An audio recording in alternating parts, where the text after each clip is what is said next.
Alors, j'ai eu un cancer du sein.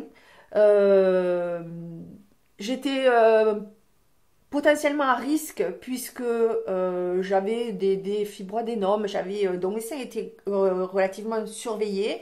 Donc j'ai fait une mammographie en 2017, tout allait bien. Et en 2017, sur l'année 2018, je commençais à sentir une grosseur, je voyais évoluer, je disais ah, mais ça devient de plus en plus dur, c'était de plus en plus douloureux. Et puis en juillet, j'ai dit non mais ça va pas, hein. Sous le bras, j'avais un gros creux en fait, et j'avais une tumeur de presque 5 cm qui avait évolué dans l'année. Alors, c'est pour ça que je recommande à toutes les femmes de pratiquer l'autopalpation, de se surveiller, de ne pas faire de déni, dire ah, c'est rien, parce qu'en un an, les choses peuvent évoluer de façon dramatique et un cancer pris assez tôt est mieux soigné.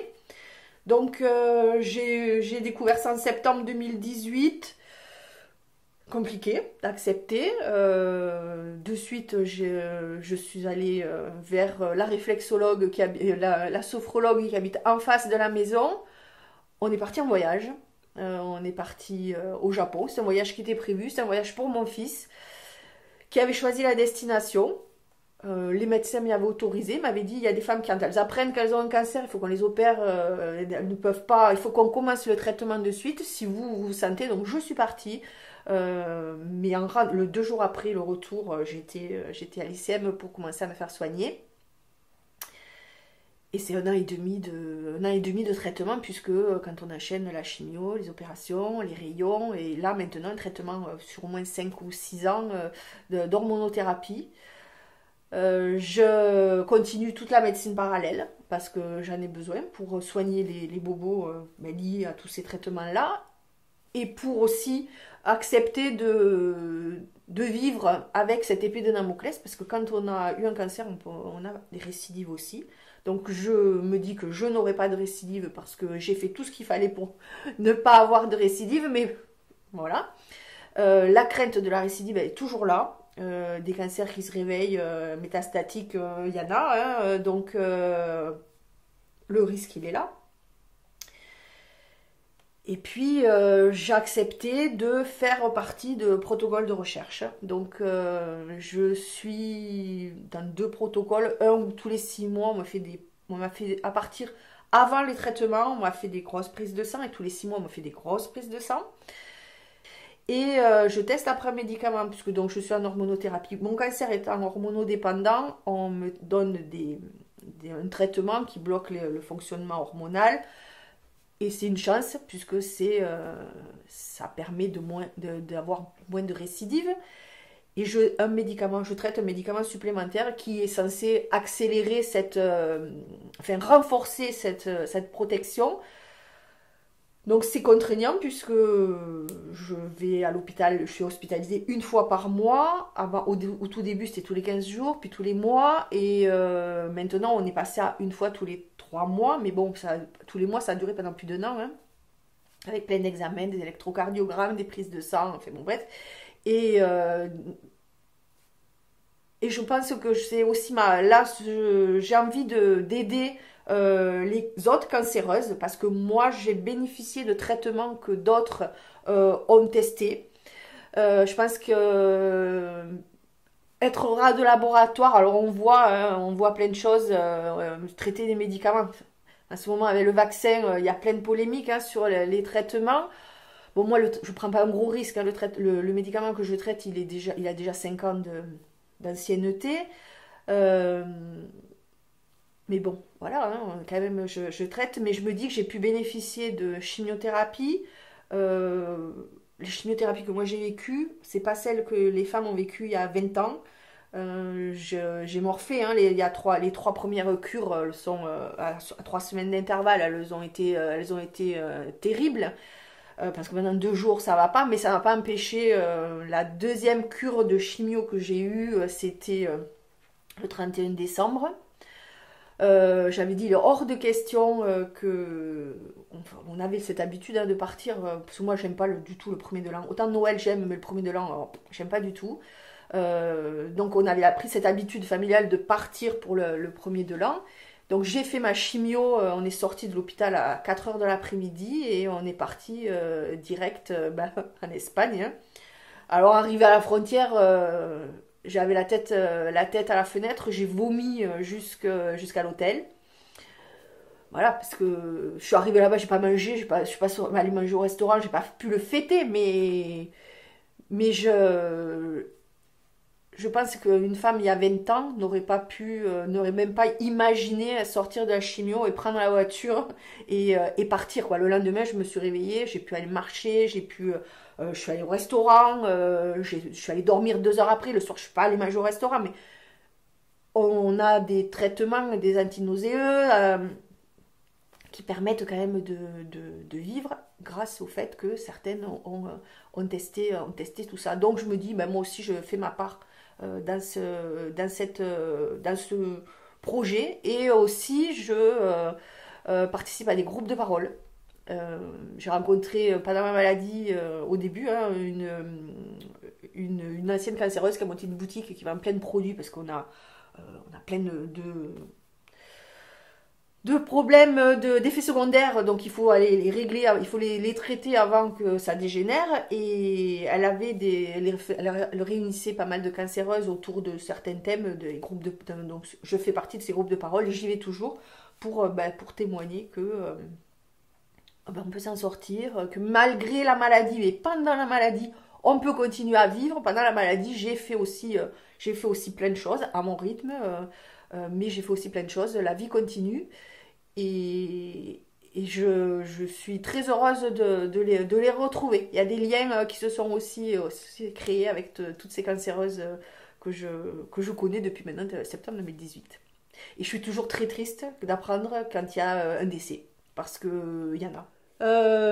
Donc nous, on a quand même en France cette chance, c'est d'avoir une carte verte et c'est même plus important que la carte bleue. Parce que quand je vais à l'hôpital, j'y étais il y a encore 2 jours.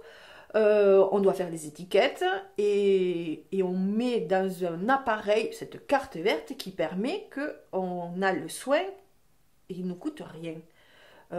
Une journée d'hospitalisation, c'est 1 500 €. Là, on m'a enlevé il y a 3 semaines le porte-à-4. Donc 2 heures au bloc avec une infirmière, avec un chirurgien, voilà, un passage dans une chambre pendant 1 heure avant, 1 heure après. C'est 1 500 € pour la sécurité sociale. Une chimio, c'est 900 €.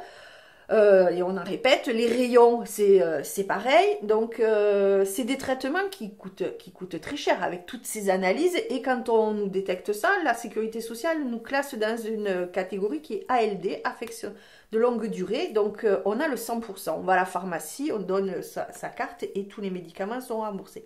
Sauf ceux qui sont estimés de confort. Et tous ces produits qui sont classés comme de confort sont nécessaires pour passer à travers toutes les étapes. Par exemple, le vernis à ongles, quand on est un chimio, pour pas perdre ses ongles, pour pas qu'ils noircissent, pour pas qu'ils tombent, il faut mettre un vernis enrichi spécial. Et ça coûte cher. Et en plus, on le met aux mains et aux pieds. C'est sur 3 ou 4 mois. Et le petit tube, il coûte cher. C'est toutes les affections de la peau. On a la peau qui devient hyper sèche. On peut avoir des aftes dans la bouche. Donc, il y a des produits qui sont aussi spécifiques. On n'a plus de cheveux. On n'a plus de cils, on n'a plus de sourcils, donc il y a aussi se maquiller. Une cancéreuse, quand elle a un chimio, elle est jaune, elle a la coupe rose, elle est pas belle au lever. Et en plus, elle n'a pas de cheveux, elle n'a pas de cils, elle n'a pas de sourcils. Donc, si on n'a pas les bons produits pour se maquiller, on a déjà la peau abîmée. Donc, il faut des produits spécifiques. Il y a le problème du cheveu. Le problème du cheveu chez une femme, moi, c'est le premier truc. Quand on m'a dit on va vous faire de la chimio, je dis merde, mes cheveux. Bon, après, c'est quelque chose qu'on oublie. Hein. Donc, il y a la perruque. Hein. La prothèse capillaire, bon, j'en ai pris une, hein, mais je ne l'ai jamais mise, mais voilà, il y a quand même la prothèse capillaire qui est remboursée, mais si vous en voulez une, de certaines longueurs, de certaines qualités, pas forcément tout n'est pas forcément remboursé. Et puis ce qui est le plus pratique, c'est tous les turbans. Donc si on veut être un peu coquette, pas avoir le même turban sur la tête pendant les 1 an et demi où vous n'avez pas de cheveux, enfin pas 1 an et demi, là, les 12 mois où vous n'avez pas de cheveux, bah, c'est quand même des investissements. Après, il y a tout ce qui est bah, la réflexologie, la sophrologie, les cours de yoga. Voilà. Bon, après, j'ai pris 2 tailles. Hein. J'ai pris 20 kilos pendant tous ces traitements avec la cortisone. Ça veut dire changer la garde-robe. Vous grossissez, vous grossissez, vous grossissez. Et puis vous rentrez plus dans les pantalons, vous rentrez plus dans les robes. Dormir beaucoup, donc ça veut dire que si on veut pas être en pyjama toute la journée, ni en jogging, il faut quand même être à l'aise pour pouvoir s'allonger, donc avoir des tenues, adapter ces tenues, c'est un budget qui est énorme. C'est un budget qui est énorme. Après, il y a l'alimentation, hein. À un moment donné, vous ne pouvez plus rien avaler. On change ou on se focalise sur des aliments qu'on aime beaucoup et dont on a besoin et ça coûte cher. Donc les Françaises ont quand même de la chance par rapport à d'autres pays, ne serait-ce même qu'aux États-Unis, hein, d'avoir accès à tous ces traitements de base et qu'on soit riche ou qu'on soit pauvre, on choisit son hôpital, on choisit son lieu de traitement et on est bien traité. L'hôpital public, en France, c'est quand même un hôpital de qualité. Et n'importe qui, pauvre, avec la CMU ou multimillionnaire, sera soigné de la même façon. Donc ça, c'est très important. Après, il y a cette injustice qui fait qu'il y a des femmes qui n'ont pas accès à tous ces soins de support, ne serait-ce que le shampoing, même quand on n'a plus de cheveux, c'est un truc tout con, mais on ne se lave pas le crâne avec n'importe quel produit, mais pas n'importe quel maquillage. Moi, tout ça, ça n'a pas été des freins. Moi, je me suis privée de rien pendant ma maladie. D'autres femmes ne peuvent pas avoir cette chance. Et c'est vrai que quand moi j'ai su que j'avais plus besoin d'utiliser tous ces produits-là, ben, je les ai donnés. Tous mes turbans, je les ai donnés à une autre cancéreuse qui avait pas cette chance-là. J'avais des produits qui étaient non utilisés parce que j'avais toujours des produits d'avance. Je les ai donnés. Parce que la personne en avait besoin, que je savais que ça allait lui faire du bien, ouais. Mais c'est vraiment ça a vraiment un coût et c'est quand même un peu dommage parce que autant le maquillage, on va dire, ça peut être un soin support, mais quand on a des inflammations avec qu'il fallait des crèmes hyper enrichies et qu'on arrive à la pharmacie et que ça coûte 22 euros, ça peut bloquer certaines personnes. Et ça, c'est vrai, c'est un peu triste. Donc, produit de confort ou pas produit de confort? C'est des produits moi j'allais dire c'est des produits de nécessité, on peut pas appeler ça du confort, quoi. Je veux bien le blush qu'on peut trouver dans les boutiques spécialisées, tout le côté maquillage, ça peut être du superflu, mais le vernis à ongles enrichi en silicium qui soit pas remboursé, ça je trouve que c'est pas normal. Que c'est pas normal que certaines cancéreuses s'en privent. Ouais, ça c'est pas normal. Parce que quand on n'a plus d'ongles ou que les ongles font mal, même moi avec le traitement que j'ai eu, j'ai encore les ongles des pieds, certains ongles qui sont encore un peu noirs. C'est douloureux quand on se cogne ou quoi, c'est douloureux, donc c'est pas du confort, c'est pas du luxe, c'est nécessaire.